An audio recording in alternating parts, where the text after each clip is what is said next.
여러분 안녕하십니까? 세상이 참 혼란한 시대입니다. 세상이 혼란한 것은 왜 그런가? 사람들이 구원의 길을 발견하고 찾지 못하기 때문입니다. 세상 사람들이 구원의 길을 발견하고 찾지 못하는 이유는 왜 그런가? 그리스도인들이 구원의 길을 보여주지 못하기 때문입니다. 그러면 그리스도인들이 구원의 길을 보여주지 못하는 이유는 무엇인가?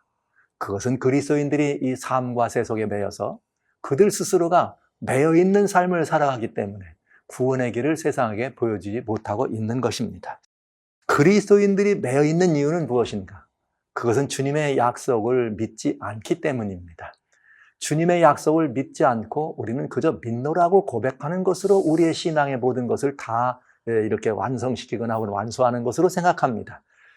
그래서 결국은 그리스도인들의 주님의 약속을 믿지 않는 이것이 오늘날 이 세상이 혼란하고 오늘날 이 세상에 많은 사람들이 구원을 갈급하지만 구원을 얻지 못해서 이렇게 혼란한 세상의 한 복판 속에서 헤매고 살아가는 걸 그 원인이 되고 있다는 것을 저희는 솔직히 말씀드릴 수밖에 없는 것입니다.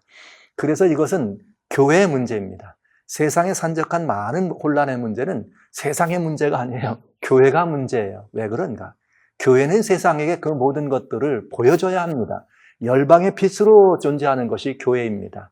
그러나 교회가 열방의 빛이 되어서 흑암 속에 있는 사람들이 발견하고 찾아올 수 있는 등대가 되지 않는다면 그것은 교회가 교회로서의 모든 것을 감당하지 못하고 있는 것이죠.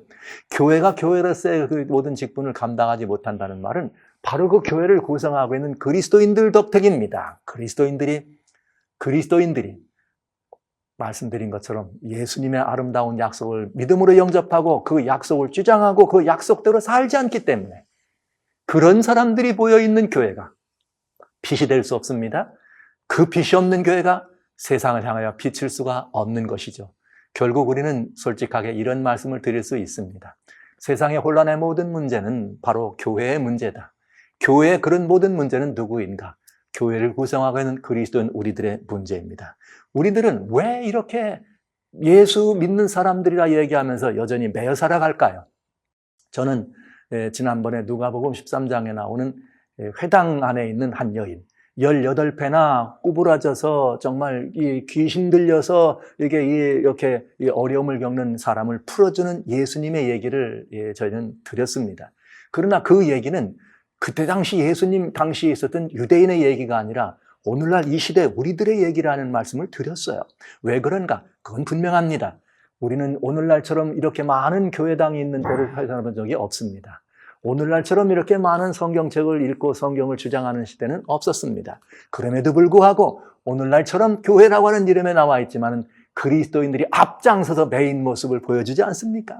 그리스도인들이 앞장서서 삶에 매여 있고 그들의 어떤 이 수준에 매여 있고 그들의 어떤 형편에 매여 있고 그러면서 그들이 앞장서서 무엇인가를 추구하기 위해 달려뛰면서 매여 있는 모습을 보고 있지 않습니까, 여러분? 그래서 이 모든 산적한 세상의 많은 문제들에 대한 핵심 이슈는 그리스도인들에게 있다고 하는 사실을 오늘 저는 말씀을 드리면서 오늘 다시 한번 이 많은 어려움 속에 있는 우리들이 이 혼란 속에 있는 우리들이 이 혼란을 이렇게 피하고 이 안에서 안정과 평안을 구할 수 있는 하나님의 말씀 누가복음 4장 16절로 21절의 말씀을 통해서 여러분과 함께 주님의 언약의 말씀을 확인해 보는 시간을 갖기를 원합니다. 여기 누가복음에는 이렇게 되어 있습니다. 4장 16절부터 뭐라고 되어 있는가? 예수께서 그 자라나신 곳 나사렛에 이르셨습니다. 그런 다음에 나사렛에서 안식일에 규례대로 회당에 들어가십니다. 그리고 4장 17절에는 선지자 이사야의 말씀하신 글을 들어서 읽습니다. 그러면서 4장 18절부터 그 글의 내용이 전개됩니다. 이렇게 말씀하시네요. 주의 성령이 내게 임하셨으니 이는 가난한 자에게 복음을 전하게 하시려고 내게 기름을 부으시고 나를 보내사 포로된 자에게 자유를 눈먼 자에게 다시 보게 함을 전파하며 눌린 자를 자유케 하고 주의 은혜의 해를 전파하게 하려 하셨더라. 그리고는 책을 덮어서 이게 책을 맡은 이에게 이 책을 주십니다. 그런 다음에 여기 21절에 주님이 이런 말씀을 하십니다. 이에 예수님께서 말씀하시기를 가라사대 오늘날 이 말씀이 너에게 응하였느니라. 아름답고 복된 말씀입니다. 아름답고 복된 말씀이었습니다. 정말 우리 주님이 이 땅에 오신 이유가 설명되는 이야기였습니다. 우리 주님이 이 땅에 오셨던 이유가 뭐 하려고요? 자유케 하려고요. 포로된 자를 자유케 하는 것입니다. 눈먼 자를 보게 하는 것입니다. 눌린 자를 그 억압에서 풀어주는 자유케 하시려고 오셨다는 약속입니다. 그러나 이 말씀을 이렇게 저는 요약을 하고자 합니다. 그리스도인들이여 자유하라. 그리스도인들이여 자유하시오. 오늘 이 본문의 말씀은 그렇게 요약될 수 있습니다. 왜냐하면 주님이 그렇게 풀어주셨으니까요. 그리고 이 말씀은 과거 얘기합니다. 미래가 아닙니다. 언젠가 주님이 이 땅에 오셔서 우리를 풀어주시거나 언젠가 주님이 이 땅에 오셔서 그렇게 하실 거라고 하시지 않고 오늘 너희 귀에 응하였다. 그러니까 이것은 이미 과거였습니다. 그러니 오늘날 이 시대를 살아가는 우리들도 이 놀라운 자유를 누리고 우리 것으로 소유해야 하다. 그리고 이렇게 이 모든 자유를 경험해야 될 뭐가 있어요? 의무가 있는 것이에요. 이것은 제가 권리를 넘어서는 의무란 말씀을 드리고 싶습니다. 여기 자유케 하려 했는데 의무라고 하니까 좀 이상하죠? 그러나 이것은 주님이 모든 그리스도인이 믿음으로 영접하는 순간 우리 모든 것이 되어야 합니다. 이것은 권리를 뛰어넘는 모든 그리스도인이 이 자유함을 누려야 합니다. 소유해야 합니다. 그리고 이 자유와 이 은혜를 어떻게 해야 돼요? 나눌 수 있어야 되기 때문에 감히 제가 의무란 말을 쓰게 된 것입니다. 자, 오늘 이 말씀은 우리들에게 도대체 여기 말씀하신 것은 무엇으로부터 우리를 자유케 하신다는 말일까? 다시 한번 살펴보고자 합니다. 주님이 부르셨습니다.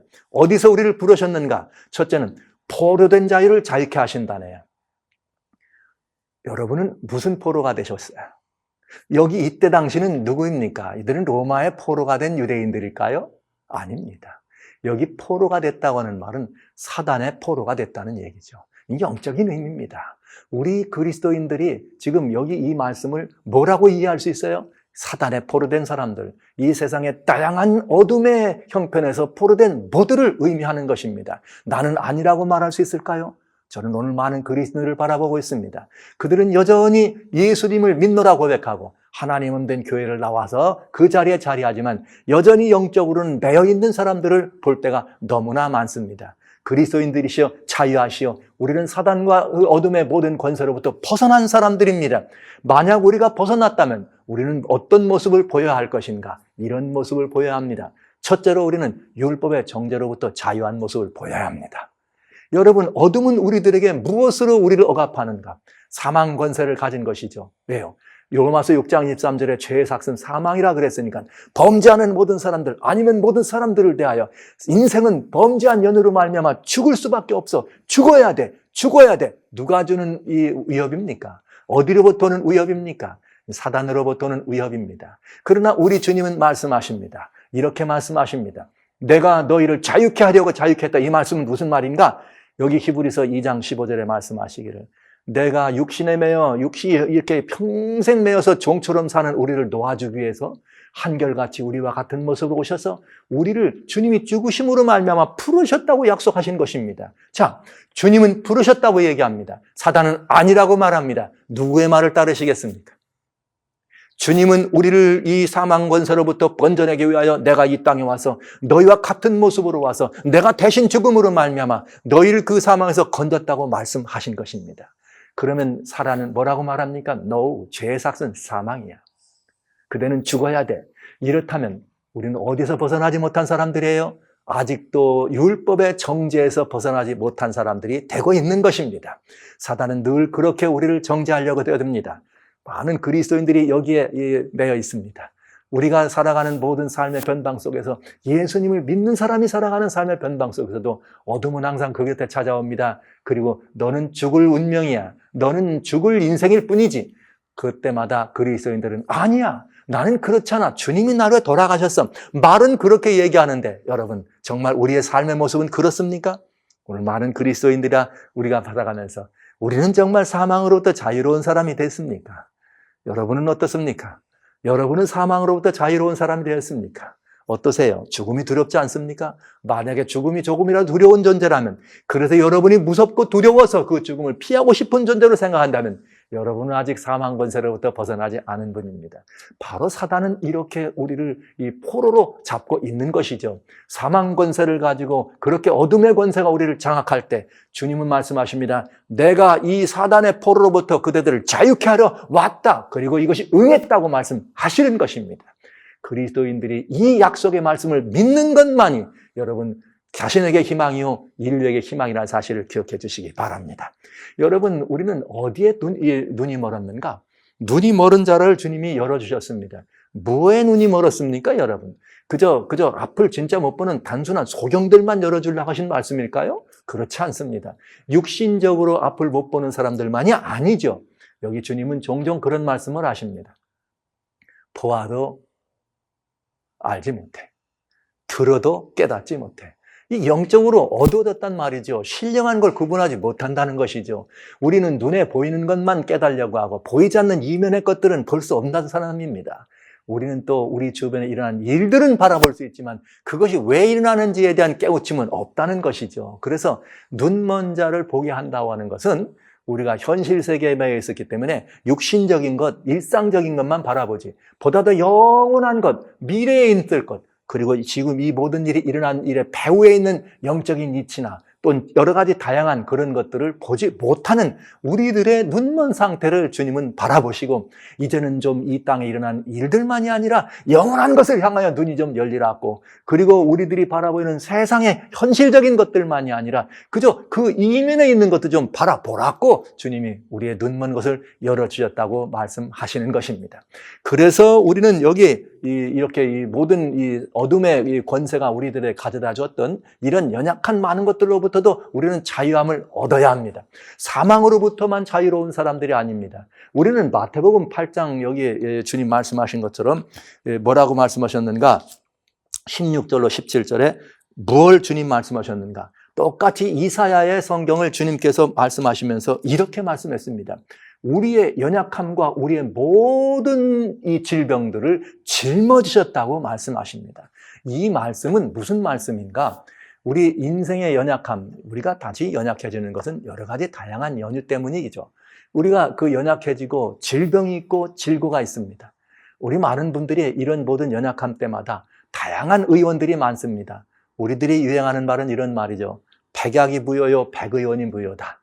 오늘날 SNS가 유행합니다. 얼마나 많은 정보들이 유통되는지 모든 사람들이 연약과 질병으로부터 벗어나기 위해서 얼마나 많은 이 새로운 뉴스들을 따라가고 얼마나 많은 새로운 소식들을 소문을 듣기 위해서 이리저리를 방황하는지 우리는 알 길이 없습니다. 이름 모를 병들이 있습니다. 넘쳐나는 병원의 환자들이 있습니다. 이 많은 사람들이 다 모두가 다 어떤 사람들인가? 연약과 질병으로 말미암아 고난받는 사람들입니다. 성경은 그런데 이렇게 말합니다. 인생에 당하는 모든 연약과 질병마저도 내가 어떻게 했다? 짊어졌다고. 이 말은 무슨 말이에요? 주님이 짊어지셨다는 말은 우리들로 하여금 그 모든 연약한 것과 그 모든 질고로부터 우리를 어떻게 했다는 것? 해방시켰다는 것이죠. 그대들은 아플 필요가 없다는 것이죠. 그래서 저는 이런 말씀을 드립니다. 사랑하시는 형제 자매 여러분, 연약할 수 있습니다. 우리가 어떤 질병에 우리가 놓여 있을 수 있습니다. 그러나 이제부터 우리가 해야 될 일은 이것입니다. 그리스도인은 주님께서 짊어져 주셨으니 병하고는 주님이 싸울 것이요. 우리는 뭐만 하면 되는가? 우리 주님이 우리의 모든 연약함과 우리의 질병을 짊어졌다는 사실을 믿음으로 영접하고 주께서 짊어지셨으니 나는 더 이상 병하고 싸울 일이 없습니다. 다만 주님이 맡겨주신 이 육체, 주님이 맡겨주신 내 모든 이 신체를 관리하는 일에만 나는 신경 쓰겠습니다. 이렇게 하면서 병은 주님께로, 여러분은 여러분의 맡겨진 여러분의 이 육신적인 모든 것들을 스스로 책임지는, 그래서 여러분들은 자신을 관리하는 청지기로서 내 몸의 관리자로, 내 몸의 청지기로 여러분 자신을 돌본다면 우리의 모든 연약함을 짊어진 주님께로 우리는 그 모든 연약과 질병을 맡겨드릴 수 있겠습니다. 여러분, 형제 자매 여러분, 이 도처에 너무나 많은 분들이 지금 이 시간, 이 모든 이 시간에 저를 보고 있는 여러분조차도 마음뿐만 아니라 육신적인 질병으로 고난받는 분이 너무나 많이 있습니다. 저는 이렇게 다시 말씀드립니다. 주께서 짊어지셨습니다. 여러분 모든 병은 주님께 맡기시기 바랍니다. 모든 연약함은 주님께 맡기시기 바랍니다. 여러분 병은 주님께 맡기고 여러분은 병과 싸우지 마십시오. 여러분이 하실 일이 있습니다. 그것은 맡겨주신 여러분의 몸을 관리하는 것입니다. 건강하게 관리하는 것입니다. 건강한 몸을 갖기 위해서 건강에 관리하는 쪽에 신경을 쓰시고 여러분 병 때문에 고민하는 것은 주님께 맡겨보시기 바랍니다. 싸움은 우리 주님이 하실 수 있습니다. 여기 주님은 또 이렇게 말씀했습니다. 내가 눌린 자를 자유하게 한다 이렇게 말씀하셨어요. 사람들은 뭐에 눌립니까 여러분? 여기 눌리는 건 뭐 때문에 눌립니까? 여러분 내가 어떤 것들을 갖지 못해서 가진 사람을 볼 때 눌려요. 내가 어떤 것들을 잘 알지 못해서 더 많은 것을 아는 사람을 만날 때 눌려요. 내가 좀 어떤 사람들처럼 이렇게 잘 생긴 새가 좀 이렇게 어떤 사람보다 좀 그래서 더 잘생긴 것 같은 사람을 보면 눌려요. 그래서 많은 사람들이 TV 화면을 바라보면 서로 이상한 일이긴 하지만 그런 어떤 사람들의 잘난 모습을 보면 눌려요. 여러분 이런 눌림을 바라보면서 주님은 말씀하시는 것입니다. 삶의 형편에서 잘 사는 사람과 못 사는 사람이 잘 사는 사람하고 눌리는 것입니다. 많은 것을 소유한 사람 앞에 많은 것을 갖지 않은 사람은 눌리는 것입니다. 이런 눌림으로부터 주님은 우리가 벗어나기를 원하십니다. 우리는 이 모든 온갖 것들의 억압은 단순히 압제하고 억눌러서 누군가 삼자에 의해서 혹은 다른 어떤 누구에서 우리가 압제되기 때문에만 눌리는 것이 아니라 우리 스스로가 자기 스스로를 그렇게 보기 때문에 우리는 눌리는 것이죠. 많은 눌림이 있습니다. 그래서 그 눌림이 내 영을 누르고 눌림이 내 혼을 누르고 눌림이 내 육신을 눌려서 그것이 때로는 질병이 되고 그것이 때로는 마음의 고통이 되고 그것이 때로는 우리의 삶의 불행의 근원이 되기도 하는 것입니다. 주님은 이렇게 말씀했습니다. 내가 눌린 자를 자유케 하려 한다 말씀하셨습니다. 그렇다면 여러분 어떻습니까? 그리스도인 형제자매 여러분은 이 모든 온갖 것들의 눌림으로부터 자유하십니까? 이것은 굉장히 중요한 이야기가 되겠습니다. 여러분 이 모든 눌림으로부터 주님은 우리를 자유케 하셨다는 말씀을 믿음으로 영접하는 순간 우리는 다시 한번 이 모든 것들로부터 다시 한번 자유케 하시는 자유를 주님과 더불어서 더 많이 누리기 위해서 과연 내가 지금 눌려있고 나를 배어있는 이것들로부터 어떻게 더 완전한 자유함을 누릴 수 있을까를 생각해 볼 수 있지 않겠습니까? 여러분 주님이 여러분을 풀어주셨습니다. 왜냐하면 주님이 답이시니까요. 내 모든 필요에 대한 답이니까요. 주님이 답이니까요. 내 모든 부족함에 대한 답이니까요. 주님은 오주간에 충만하신 분입니다. 신성의 충만으로 충만하신 분입니다. 주님께 나가면 우리의 모든 부족이 채워질 수 있습니다. 주님께 나가면 우리의 모자람이 채워질 수 있습니다. 주님께 나가면 우리의 연약함이 강해질 수 있습니다. 주님께 나가면 우리의 모르는 모든 것들에 대한 답을 구할 수가 있습니다. 그래서 우리는 눌리지 않을 수 있는 것입니다. 주님은 우리로 하여금 이 모든 것들로부터 자유하라고 하는 말씀을 주실 때는 이미 주님께서 우리들에게 그렇게 할 수 있는 모든 여건들을 마련해 주셨다는 사실이죠. 사랑하신 성도 여러분, 무엇이 여러분을 누르고 계십니까? 이제는 사망도 우리를 누르는 것이 아닙니다. 나의 무지함도 나를 더 이상 누르지 않습니다. 나의 연약함도 나를 누르지 않습니다. 나의 질병도 나를 누르지 않습니다. 내가 뭔가에 대하여 좀 덜 가졌다고 나를 누르지 않습니다. 많이 가진 것이나 못 가진 것이 그런 큰 차이가 없는 것이죠. 사랑하시는 성도 여러분, 우리는 눌린 사람으로 이렇게 여전히 살 것이 아니라 하나님의 몸된 교회에서 예수 그리스도의 말씀을 영접했으면 이 약속을 믿어야 합니다. 포로된 우리들의 마음이 풀려야 합니다. 보지 못했던 우리들의 눈이 열려야 합니다. 악눌려 있던 우리의 모든 마음들이 완전히 풀려서 이제는 좀 더 우리를 높게 하시는, 우리로 하여금 우리의 높은 곳에 머물게 하시는 주님의 은혜를 구하면서 나로 하여금 높은 자리에 머물게 하신다는 하박국 선지자의 3장 19절에 나오는 말씀처럼 나로 나의 높은 곳에 다니게 하시는 하나님의 은혜를 경험하면서 우리 한번 좀 멋진 그리스도인으로 한번 살아봐야 되지 않겠습니까, 여러분? 그래야 세상이 우리를 바라보고 오라, 저만 하면 나도 한번 믿어볼 마음이 생기는데 이렇게 해서 예수님께 나오도록 하는 것이 진짜 전도요, 진짜 선교가 아니겠습니까, 여러분? 믿노라 한 사람이나 안 믿는다 사람이나 다른 것이 없습니다. 믿는다고 고백한 사람이나 믿는다고 고백하지 않은 사람이나 차이가 없다면, 나는 교회 생활을 한다고 하는 사람이나 교회를 나가지 않는다고 하는 사람의 차이가 없다면 무엇 때문에 그들을 주님께로 영접하고 무엇 때문에 그들을 교회로 영접해야 합니까? 사랑하신 형제자매 여러분, 이 모든 것들의 가장 기본은 자유함입니다. 우리의 자유함이 사람들을 자유케 할 것입니다. 우리가 자유치 못한 것은 우리가 매여 있는 까닭입니다. 여러분, 매여면서 놓여놔야 합니다. 이것 때문에 주님이 오셨습니다. 그리고 이것 때문에 주님이 우리에게 자유를 주셨고요. 이것 때문에 주님이 십자가에 달려 돌아가신 것입니다. 모든 것들을 가져라고 하셨을 땐 이미 풀어주실 준비가 되셨던 것이고 이미 우리를 풀어주시려고 오셨다는 말씀이죠. 성도 여러분, 형제자매 여러분, 자유하시기 바랍니다. 자유해야 합니다. 그런데 신앙생활을 잘해보려고 자유를 잃어버린 사람들이 또 있어요. 우리는 또 이렇게 사망 권세로만 아니라 율법의 정죄로부터만이 아니라 실제 우리가 우리를 얽매여 있는 자기 계율로부터도 자유로워야 합니다. 그래서 하나님 말씀 로마서라고 하는 성경 14장, 로마서 14장 22절엔 이런 말씀을 합니다. 바울 사도는 이렇게 말합니다.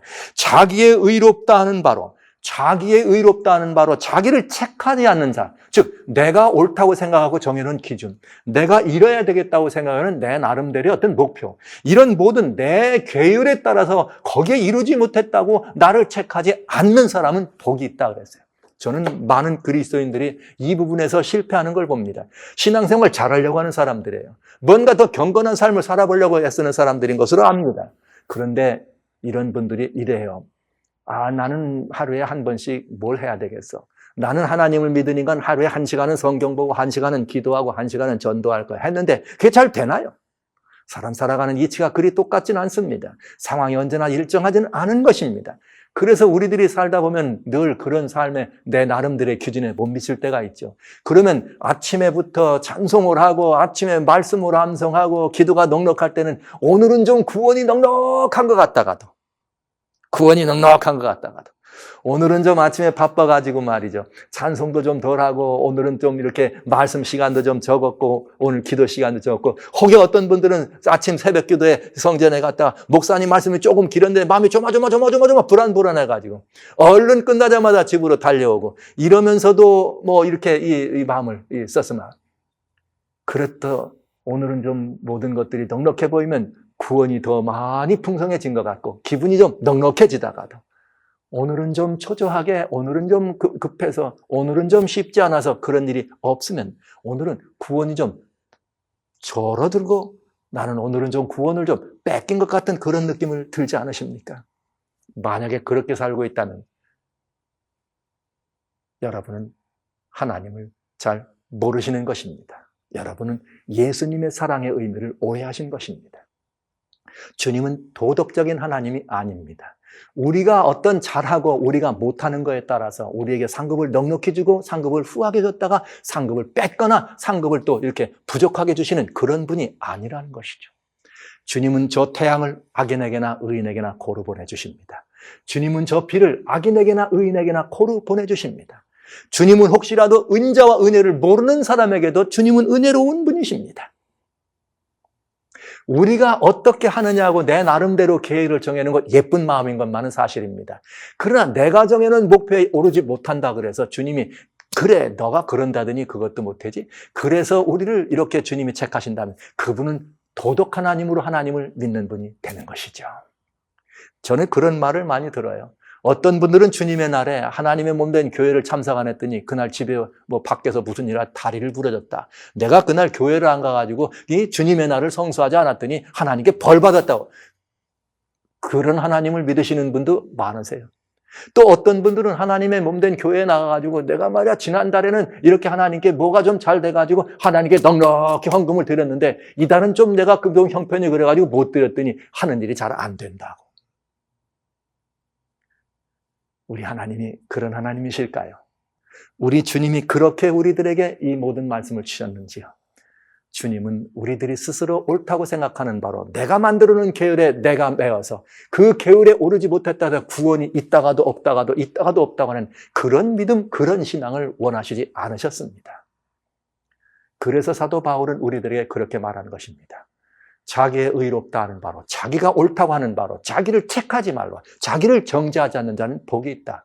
여러분, 이것은 아주 중요한 이치입니다. 사랑하신 그리스도인 형제자매 여러분, 우리는 절대 주권적인 하나님의 사랑을 믿는 사람들입니다.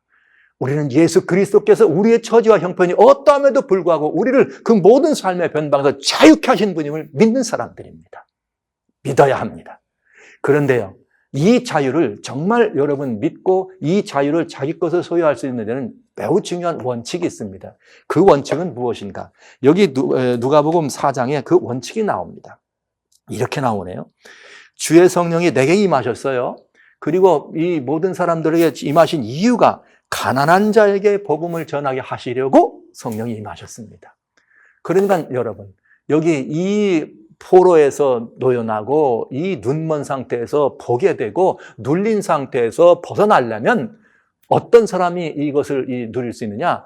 주님이 가난한 자에게 이런 복음을 전하러 왔다 그랬으니까 어떤 사람이 돼야 돼요? 가난한 사람이 돼야 돼요. 여러분, 가난한 사람은 누가 가난한 사람입니까? 그죠? 이 가난한 사람이라 그러면 그저 사는 형편이 어려워서 가난한 사람만 말하는 것일까요? 아니죠. 여기 말하는 것은 심령이 가난한 사람을 말하는 것입니다. 심령이 가난한 사람. 여러분 마태복음 5장에 여러분 아시는 것처럼 팔복이 있어요. 그 첫 번째 복에 심령이 가난한 자는 복이 있나니 천국이 누구 것이요? 저희 것이요. 여러분 천국에 포로 있습니까? 여러분 천국에 눈먼 자 있습니까? 여러분 하늘나라에 눌리고 업제된 사람이 있나요? 아닙니다. 그곳엔 그런 사람들은 없습니다. 거긴 모두가 다 이 해방된 사람들입니다. 모두가 다 자유를 누리는 사람들 뿐입니다. 모두가 다 자신의 삶에 만족할 만한 완전한 자유를 가진 사람들입니다. 누가 그런 사람들이라고요? 심령이 가난한 사람이라. 주님은 바로 심령이 가난한 자에게 어떻다? 이 복음을 전하기 위하여 주의 성령이 임하셨다고 말씀하시면서 이들을 자유케 하셨다고 얘기해 주셨습니다. 사랑하신 형제자매 여러분, 가난한 사람이 되시기 바랍니다. 가난한 심령의 소유자가 되시기를 간절히 소원합니다. 우리가 심령이 가난하다고 하는 건 여러 가지 많은 논리적인 이유를 설명드릴 수가 있겠으나 저는 오늘 이 말씀을 이렇게만 답변 드리겠습니다. 심령이 가난하다는 것은 범사에 헤아려 매사에 오로지 주님의 구원을 기다리시는 사람입니다. 내가 살아가는 삶의 이치가 어떤 것이든, 현재 내가 처한 상황이 어떻든지, 내가 하고 있는 일이 무엇이든, 내게 주어진 사명이 무엇이든, 내가 해야 될 일이 무엇이든, 어떤 일이든 주님의 구원을 기다리는 심령이 가난한 심령이에요. 그때 주님이 그 심령에 임하실 것입니다. 그리고 주님이 여러분과 같이 그 일을 경영하실 것이에요. 여러분과 같이 그 사명을 완수하실 것입니다. 여러분과 같이 주어진 모든 환경을 이기고 그 모든 것을 넘어설 수 있게 해 주실 것입니다. 가난한 심령의 사람이 돼 주시기를 바랍니다. 그것밖에는 우리들에게 하나님의 자유를 우리 것으로 소유할 수 있는 여기 법칙이 없습니다. 세상에 많은 사람들은 주님보다 더 부유로운 분들이 있어요. 그래서 주님의 부요가 필요치 않은 사람들이 많이 있죠. 그러나 그리스도인들은 주님의 부요하심을 필요로 하는 사람들입니다. 그래서 우리는 자신이 가지고 있는 것이 무엇인가, 자신이 쌓아놓은 것이 무엇인가, 자기 주머니에 든 것이 무엇인가를 보지 않습니다. 내가 주님이 내 안에 계신가, 내가 주님과 함께 하고 있는가를 보는 것이 그리스도인들입니다. 만약에 내 곁에 주님이 계시지 않거나 주님이 내 안에 오시지 않았다면 얼른 주님께로 나가 주여 나는 주님이 없이는 안 되겠습니다. 주님밖에는 없습니다. 주님 당신이 오셔야 되겠습니다. 주님 나를 구원해 주시옵소서. 주님께로 그 자신의 구원을 맡기고 주님께로 자신의 영혼을 맡기고 주님께로 나의 모든 것들을 맡기는 마음이 가난한 마음입니다. 여기 성경은 그렇게 말했습니다. 가난한 자에게 복음을 전하러 오셨다고. 여러분 주님을 그렇게 찾아보시지 않으시겠습니까? 여러분의 형편이, 여러분의 처지가 넉넉한 분 있을 거예요. 또 부족한 분 있을 것입니다. 많은 것을 소유한 분 계십니다. 아니 그렇지 못한 분도 계십니다. 또 모든 것들을 아는 분 있습니다. 그렇지 못한 분도 있습니다. 그러나 여러분 가난하실 수 있습니다. 그것은 무엇인가? 내 상황과 처지와 형편 어떠함에도 예수 그리스도 그분의 구원을 필요로 하는 것입니다. 그분의 구원과 그분의 모든 이 구속을 필요로 하는 마음이 가난한 마음이라는 사실을 말씀드리고 싶습니다. 여러분, 사람은 주님의 도움이 필요한 존재가 아닙니다. 사람은 주님의 구원이 필요한 존재예요. 우리는 그저 주님이 우리가 뭘 할 때 필요한 도움의 손길을 내미시는 분으로 필요한 것이 아니라 우리 다양한 삶의 모든 정황 속에서 그 삶의 모든 배임에서 우리를 넉넉히 구원하실 수 있는 구원에 능하신 주님께 우리 자신을 온전히 맡겨서 우리를 이 모든 배임에서부터 풀어주실 수 있는 그 주님의 필요를 느끼며 그 주님께 우리의 구원을 호소하는 복된 사람들 되어야 되겠습니다. 사랑하시는 형제자매 여러분, 자유하시기 바랍니다. 이 자유를 여러분에게 소유하기 위해서 여러분 심령 속에 예수님을 향하여 갈급한 심령으로 오늘 기대하시기 바랍니다.